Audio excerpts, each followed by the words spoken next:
Settling for average or settling for less seems comfortable at the time, but it comes at a cost. So in today's episode, we're going to show you the effect of settling for less than you deserve and leave the decision up to you to decide, is it worth it? Let's get into it. This is Conversations That Lead to Greatness.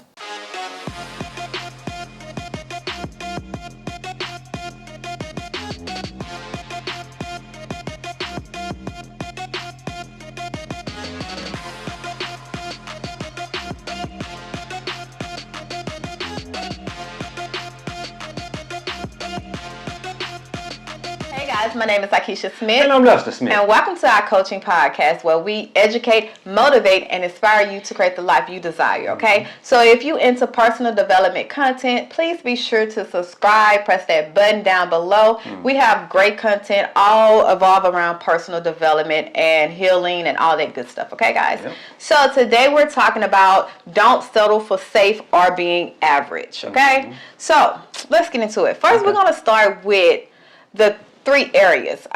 We decided to pick the three areas that most people settle in the most, which are relationships, career, and personal growth. You know, we settle in them areas. Okay. Big time. Yeah. So let's start with relationships. Let's start with the nitty gritty. Okay. Settling in relationships. What is the effect of a person that decides to get impatient on waiting on their spouse or their significant other or waiting on love?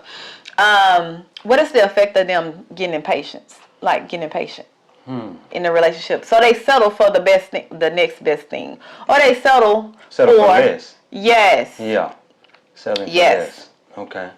So basically you're saying that they get in a relationship and they basically don't try to level up.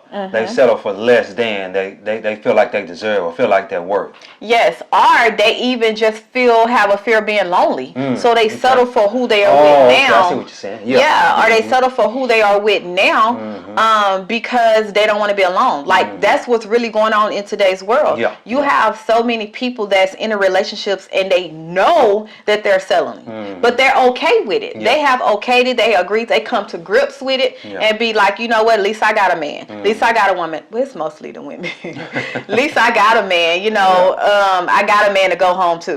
Like, but you settled in life, and when you settle in life, one or two things is going to happen. Yeah. You're not going to find fulfillment.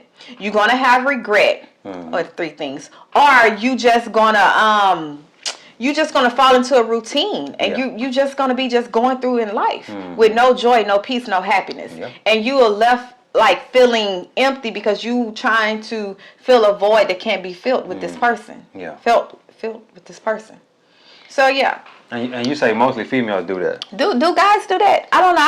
I know women. We kind of settle. I think women do that more than men do. Okay. And the reason being is because I remember I told you that. Oh my gosh. That the men outnumber women to 20-1. So you're gonna either a lot of cases you're gonna settle for less. You're gonna be by yourself. Or you gonna be with somebody else, man? Huh? What you think about that? Yeah, and this is the killing thing. And that's settling for less. You brought that up. That's settling for less too. It's crazy because as women we get so impatient in this area of our life when it comes to relationship, marriage, and children. We're so impatient because we put on the world or the culture norm of, hey, by this age you should be married, by this age you should have kids, by this age you should have found somebody, and you know what I'm saying? So by the time we hit that age, we start settling well, let me just go ahead and settle because by 35 I should be married and had kids by now. So I'm just going to settle with this no good thing. At least I, can have kids, or at least I can get married. Not knowing that in the long run it's going to lead to divorce. So now you old and divorced. Yeah, and that also lead to the situation where you have these women proposing to these men. Oh. Yeah. Yeah. And I don't like that. Yeah, I don't like that. And I'm gonna tell you why. I got two daughters. Well, we got two daughters. So a 6-year-old and a 2-year-old. I bet not never see them get down on their knee and propose to no man. Listen. That's settling. That's because if he's settling because he's not serious about you. Because if he was serious about you, he wouldn't make you wait that long. he wouldn't allow you to get down on your knee and propose to him. Exactly. You know what I'm saying? Like, he gonna come on with it. You know what I'm he saying? gonna be like, nah, bitch, like that ain't what it, like, get up, Yeah. we ain't finna, you know what I'm saying? Yeah, no, man. I don't understand. You know, and if that's you, hey, to each his own. To each his own. But I couldn't. Ain't no way I could see my daughter doing that. As a man, as a full-grown man, alpha male. You know what I'm saying? I couldn't see my daughters doing that to no man. You know, getting down on one knee and proposing. That's settling. That's settling. Yeah. Because more than likely, he probably did a lot of cheating on you. You know, and this and that, and you just tired of waiting. You're like, oh, I'm getting to this certain age where I'm just tired. I'm tired of waiting. You need to come on. You know what I'm saying? You trying to make him get married. If you ain't gonna do it, I'ma do it. Yeah, exactly. Yeah. And that's crazy because the cost you pay, like the payment for that is regret. Like when you stay too long, listen, I can attest to that. I think you can too. When you stay too long in a relationship, you have regret because that is time you cannot get back. Yeah. That is part of your life that you can never get back. No matter what, you can't get it back. So it leave you with that regret of, man, I should have did this. I should have could, you know, what's that? Shoulda, coulda, woulda type thing. Yeah. So it's like, is it worth it? Is it worth settling for the right now because you impatient, because you fear being lonely, or you fear rejection? Like, is it worth it? Is that an even trade-off for you to settle for being average, or even settle for less than you deserve? And let's not even talk about being average, because being average to me it's like you playing it safe. You just okay with getting by. You just okay with being mediocre. That part. I didn't want to say it, but you're okay with that, and that's average. And to me, I feel like that's for the weak. Like you, I don't want to say it, but you're weak. That's pretty much true. You're weak because you can't take nothing. You can't take no trials, no tribulations. You can't take nothing that's going against the grain. So to me, to be average is to be weak. And I'm sorry to say it like that, but sometimes you need to get kicked up out your rut, or kicked out of your comfort zone. Yeah, that. What did I say, rut? Yeah, kicked in the butt, like, to let you know, because that's what happened to me. Get out of there. I had to realize, man, I was weak as hell. Yeah. I was okay with being average. Yeah. But he wasn't. So it caused me to get up out that rut. Not ruts, that comfort zone. Yeah. All right. Well, let me say this. That goes for relationships too. It does. If I'm trying to better myself and do better, be better, and have better, and you're not, what's going to happen? You settling. Yeah, I'm settling. You are settling. Yeah, I'm settling. Yes. Yeah. So don't settle. Listen, don't settle, because he gonna have regret. It's gonna be a regret there. Either you keep telling them, you know, and you ain't gotta tell them. You know, they'll see it. If they want to come along, they gonna come. You know what I'm saying? And keep showing them something better, and and like she did, she came along. Came along with it. Hey, come on with it. Let's go. Now, even sometimes right now today, you know, she'll kind of slip back off, and I'm like, hey, babe, what's up? What's going on? You know, but the crazy part about it is easy too, because I do it myself sometimes. I have to point out my because I've been on a journey lately this last week. What are you doing with your time? You know what I'm saying? And I'll fall back in that rut. You know, you get to scrolling on social. You know, I've been doing a lot of social media posting lately. And I've been on there a little bit too long sometimes. Be like, I'm looking for ideas. No, hey, hold up, player. You know, post and get off. This ain't what you do. Get back. You know what I'm saying? So you can go do your other thing that you're supposed to be doing. You know. So, yeah. And let's go. I'm gonna switch one more thing with relationships, because not just the opposite sex, but even when it comes to friends, even when it comes to family relationships, platonic relationships, a lot of times we stay in friendships too long because we're afraid to be by ourselves. We are afraid to go against the grain. We are afraid to we fear that they're gonna reject us because, you know, it's not normal to, you know, act the way we act or whatever. So we stay in friendships and you know, in relationships too long because of fear. Like, is it worth it? I had to really ask myself, is it worth it for me to dumb down myself and to go with the flow of, you know, people? Is it worth it in my life? Is it conducive? Is it conducive to my life? No, is it worth it? It's not. It's never. It's never. That's never okay. It's never okay. It is never okay to stay too long in a relationship that you know is over. I'm sorry to say, it's never okay. Yeah. Because it's going to lead to regret. And some of us and resentment. And some of us are letting our friends keep us in complacency. Yeah. Keep us in that mediocrity. And sometimes you got to let those friends go. They be like, hey man, you ain't called me, man. I'm working on myself. Busy. Or just be like, I've been busy. I've been busy. And eventually they'll probably stop calling or or something. You know what I'm saying? You ain't talking to them on a regular basis like you used to, you know, but you got to work on yourself though. But this is the thing. When it comes to that, don't just say you busy and not busy. Like, work on, actually do the work. You know what I'm saying? Because then they're going to be like, nigga, you left me and you still the same. You done got connected with somebody else that's still, you know, that's almost like me. You done reconnected with someone else. So it's like, are you busy or are you being malicious? That's what I'm going to start thinking. Like, I'm just saying. Okay. Next area is career-wise. Finance, career, money, all that good stuff. That is another area that we're compromising big time. Because we have this comfort zone mentality that is like, because we're familiar with the routine, we can predict it, we can, you know, point it out how we're going to run our day, that it's okay to, you know, get comfortable there and not move. And we become stagnant. We become complacent even in our career because we're so afraid to step out. We're so afraid to chart new territory. We're so afraid. So we have that comfort zone mentality. And I know y'all get tired of us talking about comfort zones. But listen, in order for you to elevate, in order for you to get to your next level, you got to do something new. Because what you've been doing is keeping you where you at now. Sorry to tell you that. Somebody got to say it. You ain't there yet. Because if you was, you wouldn't be where you are. You'll be at your next level. You'll be hitting your next goal. You'll be, you know what I'm saying, in a whole different income bracket. So, and when we talk about this career thing, that really hit home for me, because I worked the same job for 20 years, so I'm not opposed to working the job. Before I even tell you this story, okay? I worked the same job for 20 years. You know, if that's what worked for you, that's what worked for you. You know what I'm saying? But I want you to still be growing while you're in that job. Okay?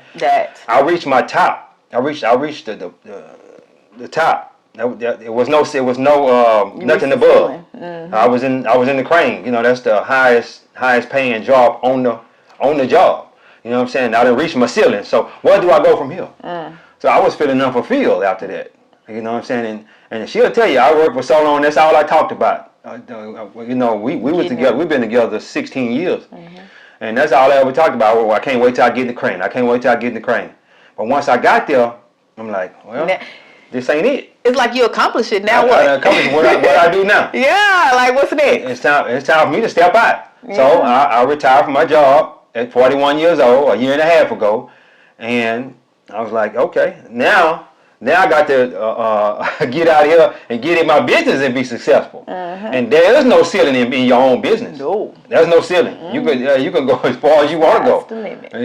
There's no, as you steadily learning and increasing on a daily basis, there's no limit to how far you can go in business. Because think about it, when you decide not to settle for safe or not to settle to be average, it's almost like when you have that mindset that I'm gonna grow. And I'm going to grow in everything about me, mindset, life, health, wealth, like everything that deals with you. It's almost like you look for challenges because it's going to help you implement what you're learning. It's going to help you. So then once you start implementing, you have the wisdom now to elevate your life. You have that. It's just not like you're reading and then you just not doing nothing with it. You looking for opportunities. So it's almost like with me, I never was a career person. I never liked being told what to do. In a sense of if I needed to get off or if I needed time off, I don't like asking. Like you got too much control over that. So I didn't like that. Period. Point blank. So for me, when it came to like just entrepreneurship, I had to realize that it takes a different mentality. Like I can't be stuck in my comfort. If I want to be successful, I can't be stuck in the comfort zone mentality because it was familiar. Because I knew my routine. I knew how to do certain styles and I was going to stick with those styles that I knew. But that mean I wasn't going to grow because when people got tired of them styles and lace fronts, Like, that's a plain example. That's a good example. When lace fronts, I remember it came out a long time ago, but then it got revamped. Now we got. That was back in 2010, 2011. Oh, yeah, I was saying. That was it was real strong then. That was when those synthetic lace fronts. But then 2009. Mm. Yeah, but then it transitioned then when I opened my salon to actually human like lace fronts where it looked real. Well, that was years later though. But you messing up my story. Okay. You messing up my story. I thought you was talking about the lace front back then. That's No. Okay. Yeah, but that's what I was doing. But I'm saying, like, if I was stuck in my comfort zone of I'm just gonna do natural hairstyles, natural hair, and I'm not gonna worry about the lace fronts. Guess what? When my natural hair women started asking questions about lace fronts, if I didn't transition, I was going to lose them to someone else. So I had to understand that that's a totally different mind. I had to get uncomfortable. I had to F some stuff up a couple of times in order for me to get familiar with a new routine. You have to. I can't stress when it comes to your career or even finance or even entrepreneurship, how you just have to get out that comfort zone and not care about the uncertainty. Like, you don't got to know everything in order for you to jump. Yeah. That's one thing I have learned. Matter of fact, I don't want to know it, because if I know everything, I might not jump. Let me find out as I get in. Well, if you know everything, you're going to be a jack of all trades and a master of none. Yeah. So if you would have niched it all the way down to only doing what you don't do hair no more, but if you would have niched it all the way down to I only do I niched it down to nothing but natural hair. That's what I'm saying. You niched it down all the way to natural hair, but you didn't stay in that. I mean, if you'd have stayed in a period of time, you would have made so much money just doing natural hair. You don't have to worry about the lace front. See, but that's where a lot of people go wrong. They try to do all these different styles. I'm doing braiding today. I'm doing lace fronts tomorrow. I'm doing natural hair today. And they doing all this. And they never, because you already know that braiding take forever. Yeah, I've been got out of braids. I got out of braids before I opened my shop. You might have a lace front now, braid now, and then a natural hair then. You just spend so much time on the braid, you don't even feel like doing the natural hair. But I say, even with that subject, it's all about how many years you've been in the industry. Because you're gonna realize that, man, why am I working so hard for the same amount of money when I can cut my time down in half? Exactly. So even when it comes to that, I had to switch that mindset of, if I get braids, let's say a sew-in, because that's less. When I left my shop, I was doing front of sew-ins. That was $275 to $300, not including the hair. If you include the hair, it's up to $5. Okay, I'm spending I would say four. Let's say the max is 5 hours from start to finish, washing, shampoo, and the hair. Right? If I can go make a wig or teach a course on what I do for the same amount of money, for I would say less than, to make a wig, it took me, I would say, 45 minutes. Why was I still behind the chair? Like, I had to realize that just because I had a business, to say I'm a salon owner, to say I'm an entrepreneur, I'm going to stay behind the chair with that same stupid mentality and settle and play it safe? Nah. You got a lot of people that do though. Yeah, no. That wasn't me. And they know special techniques that people can use, out here in these streets. Put that on the course and sell that for, even though you doing hair, you can still do hair and sell them courses too. You know what I'm saying? But you won't have to do as much hair. Or you can just retire from the chair. Start your transition. Yeah. Start your transition, man. Yeah. All right. Off subject, but now personal growth, personal development. What we're on. A lot of people struggle and settle in this area because they have that I know it all mentality. Like, you can't tell me nothing. I've been here for years, and I done seen this, I done seen that. I got another one for you too. I got it's like, you can't tell me nothing. Wait, you can't. What? I'm trying to. My daddy used to say, you can't teach. You can't teach an old dog new tricks. Yeah. Like, what? Yeah. Like, where you get that from? Black people. You're supposed to be growing. Like, you should be able to be teachable and coachable in every area of your life. Yeah. You should never stop growing, never stop learning, never think that you have arrived, that you can't learn nothing new. Yeah. So that's another thing we settle in. Yeah. We play it safe, and because Man, look here. When it comes to personal growth, personal development, you got to look at your cup as a cup that overflows. You understand what I'm saying? Your cup You know, the pessimistic person look at the cup as half empty. The optimistic person look at it as half full. But if the water just keep flowing in it, you know what I'm saying, that cup gonna overflow eventually. As a person that's always gaining wisdom, always taking on personal development, their cup gonna overflow. So guess what's gonna happen? The people that's around them and other people, they gonna get that wisdom. Yeah, they're gonna get that knowledge benefit. and that understanding because this person, they full of wisdom and they could teach some people some things. You know what I mean? Yeah, that personal. That's why I wanted to start teaching this and learning this and stuff like that, because with personal development, there's no limit to the growth. There's no limit to the growth, and that's the way I want to be, always increasing, and also helping other people to increase. You understand what I'm saying? Yeah, and it's crazy because that's when you find fulfillment, when you help others. Oh yeah. Like I always tell people that when you struggle with your purpose, just look at what you do for others. Like your purpose is not about you; it's connected to helping others. Yeah. And that's when you find fulfillment. You can get all this we can be reading all this knowledge. I mean, books and getting all this knowledge and implement it, but it don't affect nobody else. You're not gonna find fulfillment because you're gonna feel like, man, this is it. Like, this just for me. But when you see someone else do what you said or taught them, or read the book what you recommended and implemented that, and it changed their life, you're gonna find fulfillment and okay, this is worth it. Yeah. This, you're not gonna settle. Yeah. Personal growth. Personal growth, like, personal development. Don't let the lack of confidence in your ability or the confidence of what you set out, even your goals and your dreams, don't let that stop you from growing. Yeah. Don't let that make you settle. And it's crazy because it's a little story. I almost settled. I almost settled in my dream car. And it's crazy because before I even knew how much a G-Wagon costs, I want the G-Wagon. So you just let me look it up because you was like, that much? So when I looked it up and I started, months, I'm like, man, it's a lot of money for that car. It's not even luxury like that. It's still rugged. You know what I'm saying? Yeah. So I started to settle and started looking for Bentleys. I'm like, I can get a brand new Bentley or, a couple of years young, older Bentley. I think I was looking at the Cullinan. I think I like that one. No. Oh, it wasn't the color. What was the one? Rolls Royce. No, okay. What was I looking at? No, you was looking at the. Oh, was it the Rolls Royce? Anyway, no, you weren't looking at the Rolls Royce. It was something else. I can't remember. It was one of the. I think it was the Wagoneer, the Jeep Wagoneer, wasn't it? No, you messing up my story. No, but I started looking at Bentleys. This actually happened 2 months ago when I told you this. What happened? I can't remember. So I started looking at Bentleys or whatever, and I started to settle, right? So I go to church and how's a Bentley settling though? Listen, what Bentley is it?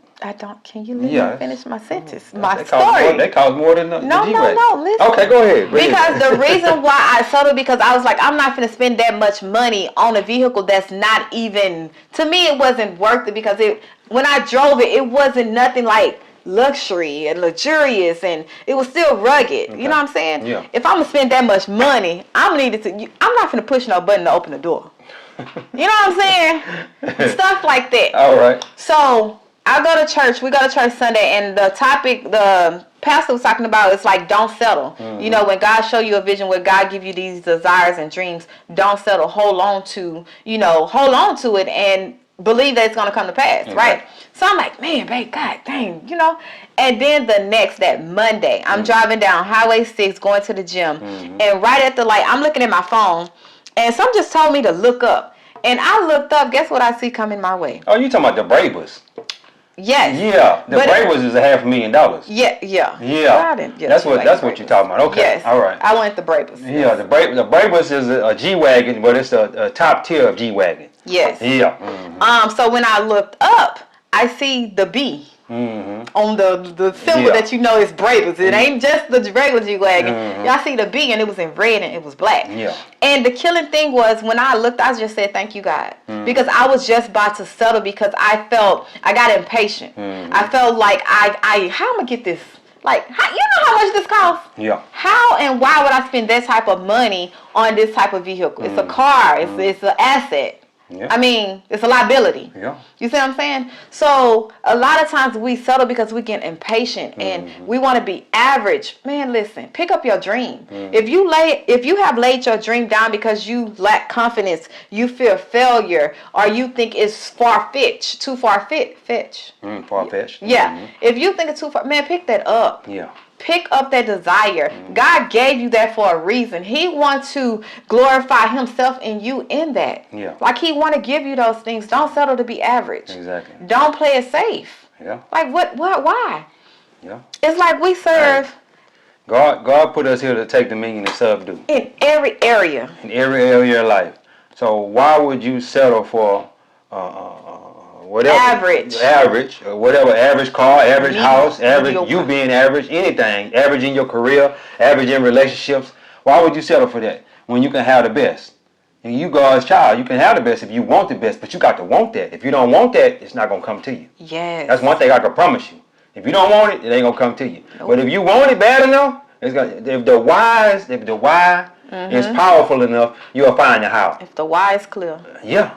It's clear. The why got to be super clear though. Once that why get clear, the how is gonna happen. It's gonna happen. It's gonna happen, and God gonna give you the answers. You know what I'm saying? He might say, sell this course, or do this, or do that, or you know what I'm saying? Go over here and do this, or talk to this person. You know, and it's gonna come. It's gonna come. It's gonna come. It's gonna come, no matter what. Yeah. But anyway. And listen, even with that, it's almost like, I almost lost my train of thought. What you was just saying? The why, the why, and the how. Settling the how. You lost your thought. It's all good. It's all good. We'll get them on the next episode. Yeah. Yeah, guys, but don't settle, man. Oh, this is what I was finna say. How can we say we believe, serve, and love an abundant God? Yeah. That we give glory and praises to, and we uplift and honor, but we don't even let him to be God in our life. He told us we supposed to have dominion and subdue this world. There's no way in the world the worldly people should be having dominion over the things God called us to have kingdomship over. Yeah. There's no way. Even in your job, you should have dominion in your job. You should be the one at the top. You should be the go-to. Yeah. Even in your business, business. Even the owner. Yeah. Even as a business owner, your business should be. You are kingdom. Yeah. You are a kingdom child. Yeah. Like that's what I had to realize. Why not? Yeah. Like I don't care what a person would say. God, listen. If you got a problem with what God brings into my life, take it up with Him. Yeah. Like all I'm doing, it ain't me. Listen, because I'm not deserving. Okay.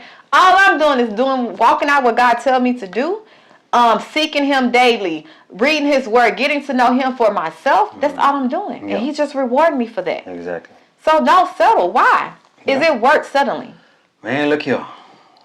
Is it worth it? Yeah. The cost is too much. Yeah. The missed opportunities, the unfulfillment, the regret. That's the cost you pay for settling.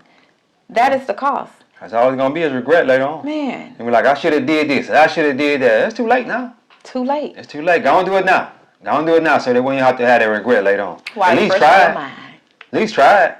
Even if you fail, at least try it. You'll learn something on the way up. On the way down. On the way down. You'll learn something. That way when you jump out on the next time, you'll be good. But anyway, guys, we went on a little too long. Hey, don't forget to like, share, and subscribe. Like, share, and subscribe. Y'all been shacking up with us. It's time to get married. It's time to get married. We love y'all. Why y'all don't love us enough to subscribe? Subscribe. We're trying to hit our goal of 1,000. Our goal is 1,000 subscribers by the end of this year. Help us out. Go and press that subscribe button. Help one, each one, teach one, whatever. She's going to say each one, teach one. But we each one, and we teaching one. Help you know one.